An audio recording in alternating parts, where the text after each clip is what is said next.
بل اتیناہم بالحق وانہم لکاذبون،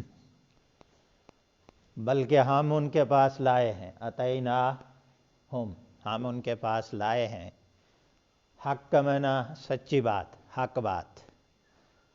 بلکہ ہم ان کے پاس سچی بات لائے ہیں، وَإِنَّهُمْ لَكَاذِبُونَ اور بے شک وہ جھوٹ بول رہے۔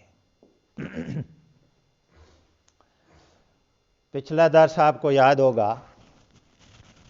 پچھلے درس میں اللہ رب العزت نے فرمایا تھا، پہلے تو انسان کو یہ کہا گیا تھا کہ یہ جو تمہارے کان بنائے ہیں، آنکھیں بنائی ہیں، تمہیں اللہ نے دل دیے ہیں، تمہارے پاس یہ نعمتیں ہیں، تم ذرا بتاؤ کہ ان نعمتوں کو کس نے تخلیق کیا ہے، کس نے بنایا ہے تمہارے لیے، کس نے تمہیں یہ نعمتیں دی ہیں۔ اور پھر کہا گیا تھا ان کا شکر ادا کرو، اور میں نے آپ کو بتایا تھا کہ شکر میں دو پہلو ہوتے ہیں، ایک تو یہ کہ ان نعمتوں کی نسبت اب اس خالق کی طرف جس نے دی ہیں ان کی طرف ہی کرنی چاہیے۔ اگر ان نعمتوں کی نسبت انسان کہے کہ یہ میرے کسی کمال کا نتیجہ ہے یا مجھے کسی اور ذات کی طرف سے ملی ہیں یہ نعمتیں، تو یہ بہت بڑی ناشکری ہوتی ہے۔ اور دوسرا، اس نعمت کو جس مقصد کے لیے دیا گیا ہے اس مقصد کے لیے استعمال کرنا چاہیے۔ آنکھ، کان، ہاتھ، پاؤں، ہمارا جسم، یہ سب اللہ نے بنایا ہے اور اس کی نسبت اللہ ہی کی طرف ہونی چاہیے۔ اور دوسرا، آنکھیں اللہ نے دی ہیں، کان اللہ نے دیے ہیں، کان اللہ نے دیے ہیں، تو ان کو حق بات کی پہچان میں، حق بات کی معرفت، کہ رب کی قدرت کو اس کا مشاہدہ کیا جائے، اس کو دیکھا جائے، حق بات کو سنا جائے، اپنی زندگی کے مقصد کے بارے میں غور و فکر کیا جائے کہ اللہ نے ہمیں کیوں پیدا کیا ہے، یہ ساری شکر۔ پھر اللہ رب العزت نے کچھ مثالیں، کچھ سوالات رکھے تھے کہ ذرا بتاؤ اس زمین کو کس نے پیدا کیا، کس کا حکم چلتا ہے زمین کے اوپر، جو کچھ زمین کے اندر ہے، زمین کے اندر انسان رہتے ہیں، جن رہتے ہیں، درخت ہیں، جانور ہیں، مختلف پرندے ہیں، مختلف نباتات ہیں، جمادات، یہ ساری چیزیں، ان کے اوپر کس کا حکم چلتا ہے، کس کا اختیار ہے؟ انسان کا جو کچھ انسان دنیا میں کرتا ہے، کامیابیاں حاصل کرتا ہے، ناکامیاں حاصل کرتا ہے، عزت ملتی ہے، ذلت ملتی ہے، کامیابی، ناکامی، یہ ساری چیزیں کس کے حکم سے ہوتی ہیں؟ کون ہے جو اس کو رزق دیتا ہے؟ یہ سارے سوالات اللہ نے رکھے تھے۔ پھر اللہ رب العزت نے آسمانوں کی بات کی تھی کہ دیکھو یہ 7 آسمانوں کا مالک کون ہے، اس کے اوپر جو عرش عظیم ہے وہ اس کا مالک کون ہے۔ پھر اللہ رب العزت نے فرمایا تھا ہر چیز پر کس کی بادشاہت ہے۔ یہ سارے سوالات رکھنے کے بعد اب اللہ رب العزت فرماتے ہیں وَلَاتَيْنَاهُمْ بِالْحَقِّ، ہم ان کے پاس حق بات تو لائے ہی ہیں، یعنی یہ جو اوپر اللہ نے باتیں کی ہیں یہی سچی باتیں ہیں۔ اگر اللہ کہتا ہے کہ یہ کان ہم نے تمہیں دیے ہیں تو یہ جھوٹی بات نہیں، یہ سچی بات ہے۔ اگر اللہ کہتا ہے بھائی ان نعمتوں کا شکر ادا کرو تو یہ سچی بات ہے، یہ حقیقت ہے۔ اگر اللہ رب العزت کہتے ہیں میرے نبی ہیں اور یہ اللہ کی طرف سے آئے ہیں، اللہ کے نمائندے ہیں، تمہاری ہدایت اور رہنمائی کے لیے آئے ہیں، تو یہی سب سے سچی بات ہے، یہی سب سے بڑی حقیقت ہے۔ اگر اللہ کہہ رہے ہیں یہ تمہارے خیر خواہ ہیں اور جو راستہ تمہیں دکھاتے ہیں وہ تمہیں کامیابی کی طرف لے جائے گا، یہی سب سے بڑی حقیقت ہے۔ اگر اللہ رب العزت کہتے ہیں کہ بھائی اللہ وحدہ لا شریک ہے، آسمانوں پر بھی اس کا حکم چلتا ہے، زمین پر بھی اس کا حکم چلتا ہے، ہر چیز پر اس کی بادشاہت ہے، یہی کائنات کا سب سے بڑا سچ ہے۔ اس کے علاوہ اگر کوئی دعویٰ کرے گا کہ اللہ کو کوئی شریک ہے، کوئی اور بھی نفع اور نقصان دے سکتا ہے، کوئی اور بھی بیماریاں دے سکتا ہے، کوئی اور بھی ہمیں اولاد دے سکتا ہے، کوئی اور بھی ہمیں ذلت اور رسوائی دے سکتا ہے، تو یہ سب سے بڑا جھوٹا ہے۔ اللہ رب العزت فرماتے ہیں یہ حق باتیں بتانے کے لیے تو میرے نبی آئے ہیں تمہارے پاس، میری کتابیں اور شریعت تمہارے پاس اس لیے تو آئی ہے، تم توحید سے بدعتتے ہو، تم اللہ کو وحدہ لا شریک ماننے سے انکار کرتے ہو، تم جو کہتے ہو کہ اللہ کے شریک ہیں اور کسی اور کے پاس بھی اختیار ہے، فرمایا وَإِنَّهُمْ لَكَاذِبُونَ، یہ سارے جھوٹ بولتے ہو، تمہارے پاس اس کی کوئی دلیل نہیں ہے کہ کسی کے پاس اختیار ہے۔ اس کائنات کے ایک ایک ذرے کے اوپر اللہ کا اختیار ہے۔ پھر فرمایا مَتَّخَذَ اللَّهُ مِن وَلَدٍ، اللہ پھر توحید کی بات کر رہے ہیں۔ اللہ رب العزت نے نہیں بنایا، اتخذ کا معنی ہوتا ہے پکڑنا، مراد بنانا، اللہ نے نہیں بنایا ہے کوئی ولد، ولد جو ہوتا ہے نا یہ واحد کے لیے بھی آتا ہے، تثنیہ کے لیے بھی آتا ہے، جمع کے لیے بھی آتا ہے، مؤنث کے لیے بھی آتا ہے، مذکر کے لیے بھی آتا ہے۔ تو اللہ رب العزت نے تمام عقائد جو دنیا میں ہے، کوئی کہتا ہے فرشتے اللہ کی بیٹیاں ہیں، کوئی کہتا ہے حضرت عیسیٰ علیہ الصلوۃ والسلام اللہ کے بیٹے ہیں، حضرت عزیر علیہ الصلوۃ والسلام اللہ کے بیٹے ہیں، کوئی بھی نسبت، کوئی بیٹی کی نسبت کرے یا بیٹے کی نسبت کرے، کوئی ایک بیٹے کی کرے یا کئی بیٹوں کی کرے، اللہ رب العزت نے فرمایا اللہ کی کوئی اولاد نہیں، نہ اللہ کے بیٹے ہیں نہ اللہ کی بیٹی۔ متخذ اللہ من ولد، اللہ تعالیٰ نے کسی کو اپنی اولاد نہیں بنایا ہے، اس لیے کہ اللہ رب العزت کو اولاد بنانے کی کیا ضرورت ہے؟ انسانوں کو اولاد کی ضرورت ہوتی ہے، انسان کمزور ہے، بے بس ہے، وہ محتاج ہو جاتا ہے، اس کو آسرے اور سہارے کی ضرورت ہے، اس کو دل بہلانے کی ضرورت ہے، اس کو وراثت دینے کی ضرورت ہے، وہ بڑھاپے میں اپنی اولاد کا سہارا لینے کا محتاج ہے۔ یہ ساری چیزیں، اللہ محتاج نہیں ہے کسی چیز کا، اس لیے اللہ رب العزت نے فرمایا اللہ کو اولاد کی ضرورت نہیں ہے۔ وَمَا كَانَ مَعَهُ مِنْ إِلَٰهٍ، اور نہ ہی اس کے ساتھ کوئی اور الہ ہے۔ الہ کا معنی اللہ کے ساتھ کوئی اور نہیں ہے جس نے کوئی تخلیق کی ہو کوئی چیز، کوئی اور نہیں ہے جس کے پاس کوئی اختیار ہو، جس کے حکم سے کسی کو بیماری ملے، کسی کو کوئی، کسی کا قانون نہ آسمانوں میں چلتا ہے نہ زمین میں چلتا ہے۔ وَيَخْلُقُ مَا يَشَاءُ وَيَخْتَارُ، اللہ رب العزت نے سب کچھ تخلیق کیا ہے، اسی کا اختیار ہے اور کسی کے پاس اختیار نہیں ہے۔ اللہ رب العزت فرماتے ہیں نہ اس نے کوئی اولاد اپنی بنائی ہے نہ اس کا کوئی اور شریک ہے۔ اللہ رب العزت نے فرمایا ام لہم شرک فی السماوات، کیا اس کا کوئی شریک اور پارٹنر ہے آسمانوں میں؟ ذرا بتاؤ، تمہارے علم میں ہے تو بتاؤ کون ہے جو اللہ کا شریک ہے۔ ارونی ماذا خلق الذین من دونی، مجھے دکھاؤ کس نے بنایا اللہ کے علاوہ، کسی اور نے بنایا آسمان؟ کسی اور نے کوئی جانور بنائے ہیں جیسے اللہ نے بنائے ہیں؟ جیسے اللہ نے غلے اور اناج پیدا کیے ہیں، کوئی اور ہے جس نے پیدا کیے ہوں؟ ذرا دکھاؤ نا، کوئی ایک مخلوق کو دکھا دو کہ کسی نے کسی اور نے تخلیق کی ہو۔ اللہ رب العزت فرماتے ہیں کائنات کے ایک ایک ذرے پر اس کا اختیار ہے، اس کے ساتھ کوئی اور الہ نہیں ہے۔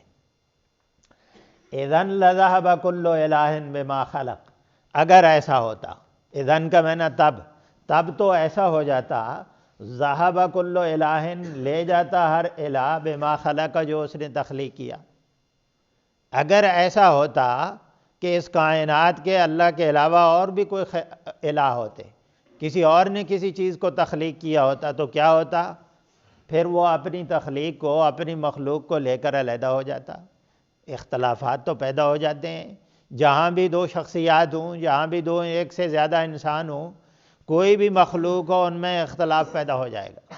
اللہ رب العزت فرماتے ہیں کہ اگر اللہ کے علاوہ، اس اکیلی ذات کے علاوہ کوئی اور بھی کسی کے پاس اختیار ہوتا، کوئی اور بھی خالق اور مالک اور الہ ہوتا، کسی اور کا بھی حکم چلتا، تو پھر کیا ہوتا؟ ہر الہ اپنی مخلوق کو لے کر علیحدہ ہو جاتا۔ وَلَعَلَى بَعْضُهُمْ عَلَى بَعْضٍ، اعلیٰ کا معنی ہوتا ہے چڑھائی کرنا، بلندی حاصل کرنا، برتری حاصل کرنا۔ وَلَعَلَى بَعْضُهُمْ عَلَى بَعْضٍ، بعض ان کا بعض پہ، یعنی ایک دوسرے پہ، وہ ایک دوسرے پر چڑھائی کر دیتے،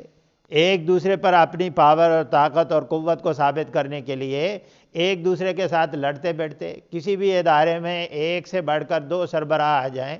تو وہ ادارہ صحیح نہیں چل سکتا، آپس میں طاقت کا کلیش پیدا ہو جاتا ہے، اختیارات کی لڑائی جھگڑا شروع ہو جاتا ہے۔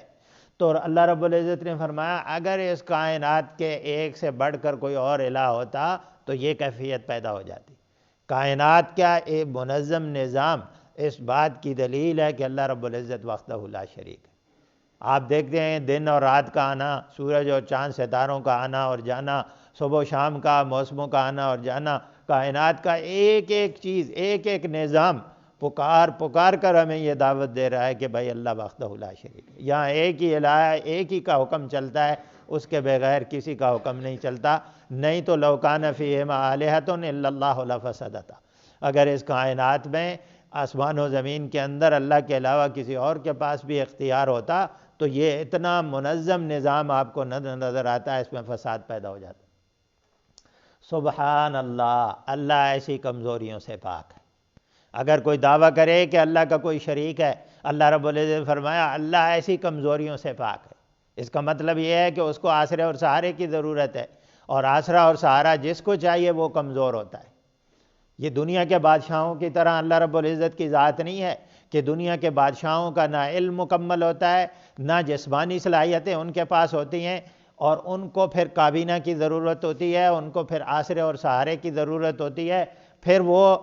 تحقیق کرتے ہیں، کوئی واقعہ ہو جائے اور دوسروں کے آسرے، اور ان کو انتظامیہ کی ضرورت ہوتی ہے، اس کو پولیس کی ضرورت ہوتی ہے، اس کو فوج کی ضرورت ہوتی ہے، ان ساری چیزوں کی اس کو ضرورت ہوتی ہے، کیونکہ اکیلا وہ کچھ نہیں کر سکتا۔ لیکن اللہ نے اعلان کر دیا سبحان اللہ، اللہ پاک ہے ایسی کمزوریوں سے۔ اللہ پوری کائنات کا نظام اکیلا چلا سکتا ہے۔ عما یصفون، جو وہ بیان کرتے ہیں، جو وہ کہتے ہیں کہ اللہ کا کوئی شریک ہے اور اللہ کا کوئی پارٹنر ہے، اللہ نے کسی کو اختیار دے رکھے ہیں، فرمایا یہ سب ایسی کمزوریوں سے اللہ پاک ہے، اللہ کا کوئی شریک نہیں ہے۔ عالم الغیب والشہادہ، وہ غیب اور ظاہری باتوں کو جانتا ہے۔ عالم مطلب عالم جو علم رکھنے والا ہو، غیب کا معنی چھپی ہوئی باتیں، شہادہ کا معنی ظاہری باتیں، وہ ظاہری باتوں کو بھی جانتا ہے، وہ چھپی ہوئی باتوں کو بھی جانتا ہے۔ آسرا اور سہارا اس کو چاہیے، یعنی جسمانی طور پر وہ مضبوط اور طاقتور ہو، لیکن اس کا علم مکمل نہ ہو، پھر بھی وہ نظام نہیں چلا سکتا۔ اتنی بڑی کائنات کا نظام چلانا پھر ممکن نہیں ہے اگر اس کا علم مکمل نہیں ہے۔ اس لیے قرآن نے بار بار یہ بات کہی ہے کہ اللہ کو ظاہری باتوں کا بھی علم ہے اور اللہ تعالیٰ کو غیب کی باتوں کا بھی علم ہے۔ اللہ کے علم سے کائنات کا کوئی ذرہ چھپا ہوا نہیں۔ کائنات میں اللہ رب العزت نے فرمایا جنگل کے اندر، صحرا کے اندر کوئی ایک پتا گرتا ہے رات کی تاریکی میں چھوٹا سا، اللہ رب العزت وہ بھی جانتے ہیں۔ وَمَا تَسْقُطُ مِن وَرَقَةٍ إِلَّا يَعْلَمُهَا وَلَا حَبَّةٍ فِي ظُلُمَاتِ الْأَرْضِ، اور کوئی ایک دانہ زمین کی تاریکیوں میں چلا جاتا ہے، پھر بھی اللہ رب العزت کے علم میں ہے اس کی کیفیت کیا ہے۔ کسان ہوتا ہے نا، بیج کو زمین میں دبا دیتا ہے، پھر اللہ رب العزت اس کو سیدھا کرتا ہے، پھر اس کو پھاڑتا ہے، پھر موسم ایسا بناتا ہے، اس کو وہاں پانی کی ضرورت ہے، اس کو وہاں گرمی کی ضرورت ہے، ان ساری چیزیں اللہ رب العزت ایک ایک ذرے کے بارے میں آگاہ ہے، اور اللہ رب العزت کا حکم چل رہا ہے۔ اس لیے فرمایا اس کو کسی آسرے اور سہارے کی ضرورت نہیں ہے، اس کو کسی شریک کی ضرورت نہیں ہے، وہ تو تمہارے دلوں کی حالت کو جانتا ہے، آنکھوں کی خیانت کو جانتا ہے، یہ ساری چیزیں اللہ رب العزت جانتے ہیں۔ فتعالی، وہ بہت بلند ہے، وہ بہت بلند ہے، وہ بہت عظیم ذات ہے۔ عما یشرکون، ان شریکوں سے جو وہ بیان کرتے ہیں، جو وہ دعوے کرتے ہیں نا کہ اللہ کا کوئی شریک ہے، اللہ کی ذات بہت بلند ہے۔ اللہ رب العزت کو ایسے شریکوں اور ایسے آسروں اور سہاروں کی ضرورت نہیں ہے۔ قل رب اما ترینی ما یوعدون، قل کا معنی ہوتا ہے کہہ دینا، یعنی اللہ اپنے نبی کو کہہ رہے ہیں، حکم دے رہے ہیں، امر کا صیغہ ہے، اللہ اپنے نبی کو کہہ رہے ہیں کہہ دے آپ، یعنی یہ دعائیہ کلمات سکھائے جا رہے ہیں اپنے نبی کو، اور نبی کے ذریعے مجھے اور آپ کو سکھائے جا رہے ہیں۔ کہہ دیں یعنی دعا کر دیں اے نبی صلی اللہ علیہ وسلم، اس کا ترجمہ ہم یہ کر دیں گے کہ دعا کر دیں اے نبی صلی اللہ علیہ وسلم، رب اے میرے رب، اما ترینی ما یوعدون، یوعدون کا معنی پہلے کر دیتے ہیں کہ جو آپ نے ان کے ساتھ وعدہ کیا ہے، یا جس عذاب سے انہیں ڈرایا گیا، یہ وعدہ یعد و وعید سے بھی بن سکتا ہے، تو یہ یوعدون کا معنی پھر وعید بھی ہو سکتا ہے۔ تو اللہ رب العزت فرماتے ہیں کہ جس چیز سے اللہ رب العزت نے ان کو ڈرایا ہے، اے نبی آپ اپنے رب سے دعا کر دیں، اما ترینی، اگر آپ نے لازماً مجھے دکھانا ہی ہے، یعنی اے اللہ جس عذاب سے آپ نے لوگوں کو ڈرایا ہے، اگر لازماً وہ آپ نے مجھے بھی دکھانا ہے، یعنی میری زندگی میں آپ نے فیصلہ کرنا ہے کہ ان کے اوپر عذاب آئے گا، تو پھر کیا کرنا ہے؟ رب فلا تجعلنی فی القوم الظالمین، اے میرے رب فلا تجعلنی، نہ بنانا مجھے ان ظالم لوگوں میں، ان ظالم لوگوں میں مجھے شمار نہ کرنا۔ یہ ظالم لوگ ہیں جو کہتے ہیں کہ اللہ کے شریک ہیں، جو کہتے ہیں کسی اور کے پاس بھی اختیار ہے، جو کہتے ہیں کہ آسمان کے بنانے میں کوئی اللہ کا شریک ہے، زمین کے بنانے میں کوئی اللہ کا شریک ہے، نفع نقصان دینے میں کوئی اللہ کا شریک ہے، کوئی اور اولاد دے سکتا ہے، کوئی اور بارش برسا سکتا ہے، کوئی اور ذلت اور رسوائی دے سکتا ہے، کسی اور کو خوش کیا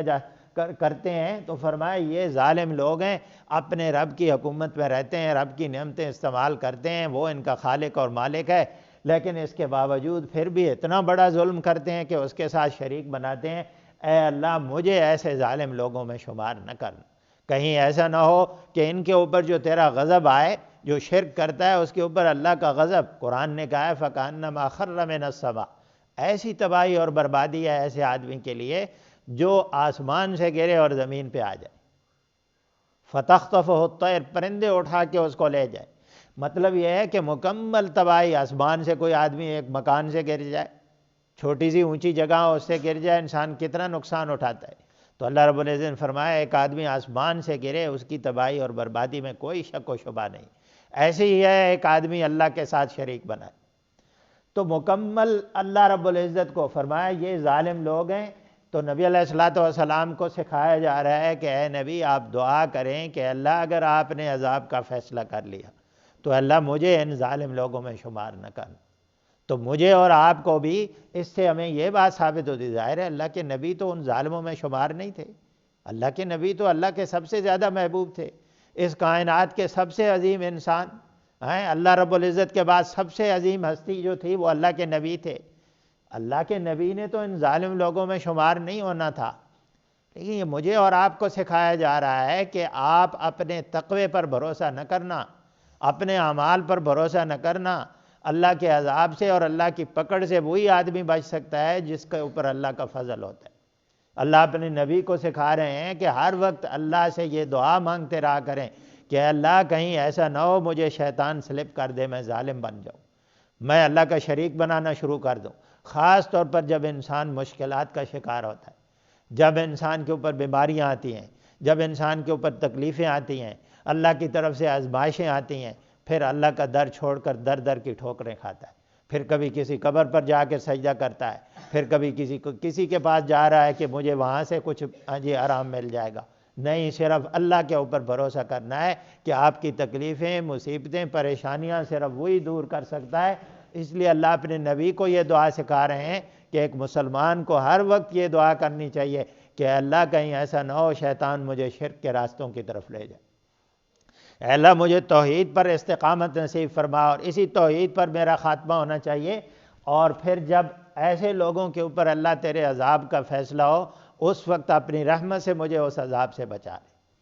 تو اللہ کی عبادت، اللہ کی اطاعت فرما برداری، اللہ کی توحید پر یقین، اسی کے اوپر بھروسہ، اور پھر ساتھ ساتھ اپنی عاجزی اور کمزوری کا اظہار کہ اللہ تیرے فضل سے میں تیرے عذاب سے بچ سکتا ہوں۔ یہ ساری دعائیں اللہ نے اپنے نبی کو سکھائی ہیں۔ وَإِنَّا عَلَىٰ أَن نُرِيَكَ مَا نَعِدُهُمْ لَقَادِرُونَ، اور بے شک ہم،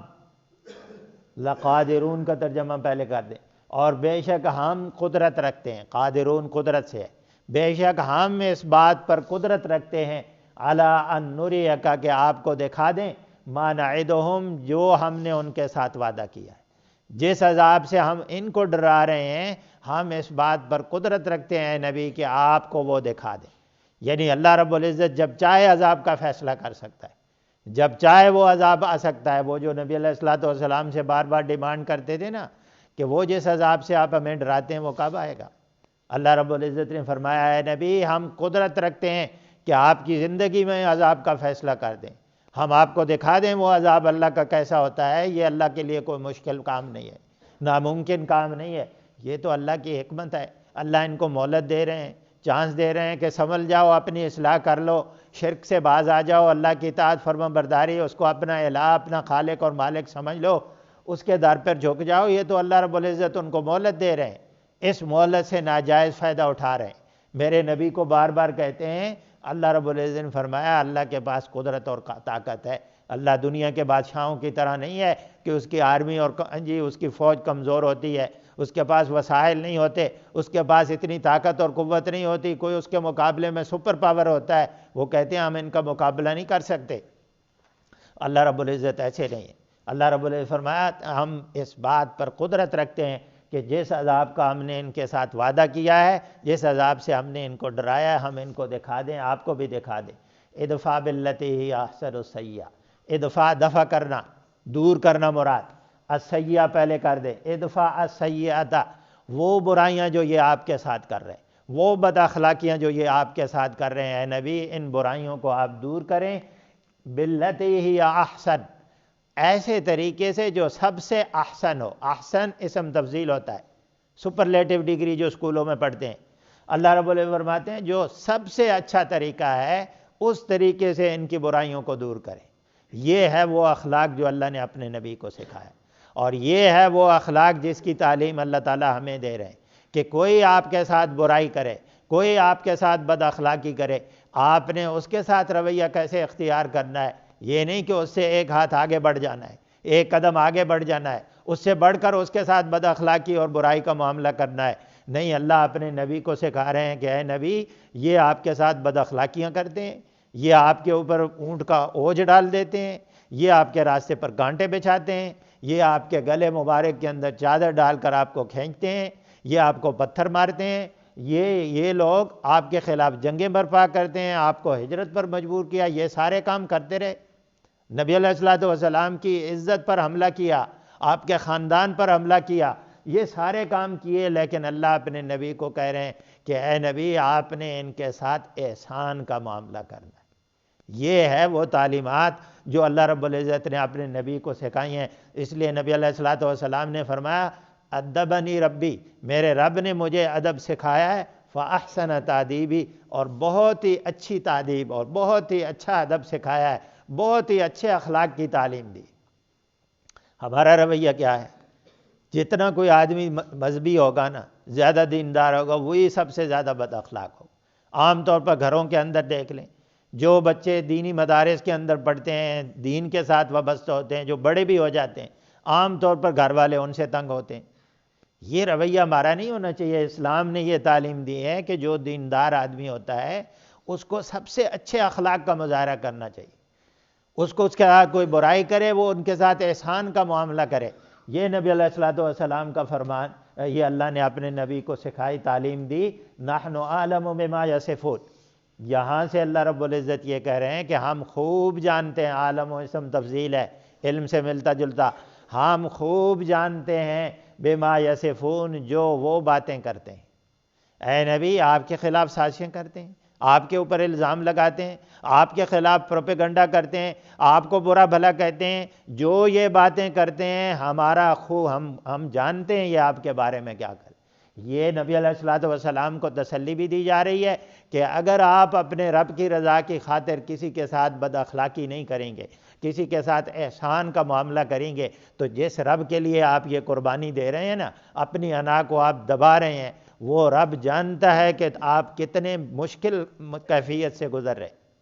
آپ کتنے یہ بہت مشکل ہوتا ہے کہ کوئی آپ کے ساتھ بد اخلاقی کرے اور آپ اس کے ساتھ احسان کا معاملہ کریں، لیکن اللہ رب العزت فرماتے ہیں کہ جس رب کے لیے آپ کر رہے ہیں نا، وہ رب جانتا ہے، وہ رب جانتا ہے کہ جو آپ کے مخالفین یا جو آپ کے رشتہ دار، آپ کے محلے میں رہنے والے لوگ جن کے ساتھ آپ معاملہ کرتے ہیں، وہ جب آپ کے اوپر حملے کرتے ہیں، زبانی حملے کرتے ہیں، آپ کے ساتھ بد اخلاقی کرتے ہیں، جو وہ باتیں کرتے ہیں، آپ کے دل کی کیفیت کیا ہوتی ہے اللہ خوب جانتا ہے۔ وہ اللہ آپ کو اس کا بدلہ دے گا، وہ اللہ آپ کو عزتیں دے گا۔ نبی علیہ السلام نے ارشاد فرمایا کہ جو آدمی حق پہ ہوتا ہے پھر بھی معاف کر دیتا ہے، اللہ اس کی عزتیں، اس کی بلندیاں اللہ اس کو نصیب کرتا ہے۔ پھر بھی اللہ تعالیٰ، نبی علیہ السلام نے فرمایا، میں اس کو جنت کے وسط میں خوشخبری سناتا ہوں، جنت کے مڈل میں گھر کی خوشخبری سناتا ہوں۔ جو آدمی حق پر ہوتا ہے پھر بھی وہ اپنے حق کو چھوڑ دیتا ہے، صرف جھگڑے سے بچتا ہے۔ تو یہ بات نبی علیہ السلام کو بھی بتائی جا رہی ہے، اور پھر ساتھ ہی مخالفین کو بھی بتایا جا رہا ہے کہ تم میرے نبی کے خلاف، میرے ولی کے خلاف باتیں کرتے ہو، میرے دوست کے خلاف جو میری رضا کے لیے تمہاری برائیوں کا تمہارے ساتھ اچھے انداز میں ان کا بدلہ دے رہا ہے۔ تم میرے من عادی لی ولیا فقد آذنتہ بالحرب، یہ حدیث کے الفاظ ہیں، جو میرے ولی اور میرے دوست کے ساتھ دشمنی کرتا ہے میں اس کے ساتھ اعلان جنگ کرتا ہوں۔ یہ اللہ کے الفاظ ہیں، حدیث قدسی ہے۔ یہ اللہ کہہ رہے ہیں کہ جو میرا دوست ہوگا، جو برائی کا بھی جواب احسان کے ساتھ دے گا، وہ اللہ کا ولی ہی ہوگا۔ اللہ نے فرمایا جو میرا ولی ہوگا، فرمایا اس کے خلاف جو سازشیں کرے گا، مجھے پتہ ہے میں ان کا مقابلہ کروں گا، میں ان کے ساتھ جنگ کروں گا۔ نبی علیہ السلام کو بھی یہی بتایا جا رہا ہے کہ یہ دشمن جو آپ کے خلاف پروپیگنڈا کرتے ہیں، آپ کے خلاف سازشیں کرتے ہیں، ہمیں خوب علم ہے،